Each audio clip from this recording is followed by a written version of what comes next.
Driving লাইচেন্সৰ নতুন rules আহিছে। এই ৰুলছটো 1 জুলাই 2021 পৰা আৰম্ভ কৰিছে। ড্ৰাইভিং লাইচেন্স বনোৱাৰ কাৰণে কোনো RTO অফিচত যোৱাৰ প্ৰয়োজন নাই। আপোনালোকে ড্ৰাইভিং লাইচেন্স ঘৰতে বহি সহজতে বনাব পাৰিব।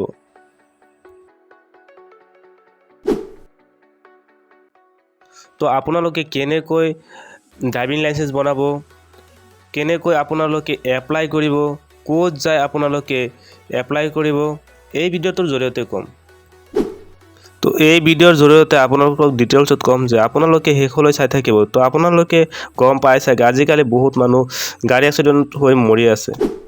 ইয়াৰ কাৰণ আপোনালোকে গমেই পায়, ভালদৰে গাড়ী চলোৱা নিশিকাৰ বাবে এক্সিডেণ্ট হয়। সেইবাবে গভৰ্ণমেণ্টে 2019 চনৰ মটৰ চাইকেল এক্টৰ জৰিয়তে কাৰেকশ্যন কৰিছে।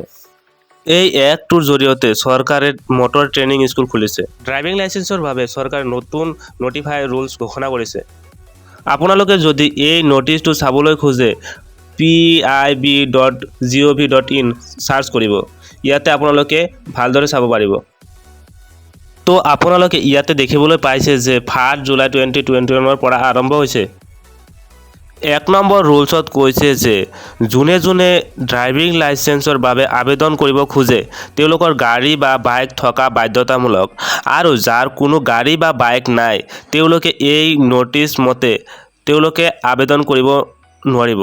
2 নম্বৰ ৰুলছত কৈছে যে 1998 এক্ট মতে যোনে গাড়ী চলোৱা শিকিছে বা তেওঁলোকে গাড়ী চলোৱা বৰ্তমান পাহৰি গৈছে, ড্ৰাইভিং লাইচেন্স ডেট ফেইল হৈ গৈছে, তেওঁলোকে নতুনকৈ ড্ৰাইভিং লাইচেন্স স্কুলত গৈ শিকিব পাৰিব আৰু ইয়াৰ জৰিয়তে ড্ৰাইভিং লাইচেন্স বনাব পাৰিব।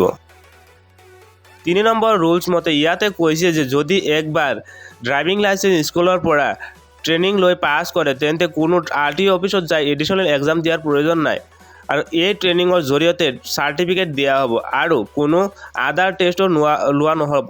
4 নম্বৰত কৈছে আগতে যেনেকৈ RTO অফিচত গৈ আপোনালোকে ট্ৰেইনিং টেষ্ট আৰু এক্সাম লৈছিল, কিন্তু আজিকালি ড্ৰাইভিং লাইচেন্সৰ ছেক্টৰে প্ৰভাইড কৰিছে। তাৰ উপৰিও ডাঙৰ গাড়ী যেনেকৈ বাছ, ট্ৰেক্টৰ আদি এইটো ৰুলছৰ জৰিয়তে শিকিব পাৰিব। ভিডিঅ'টো কেনেকুৱা লাগিছে আপোনালোকে কমেণ্ট ছেকশ্যনত জনাব।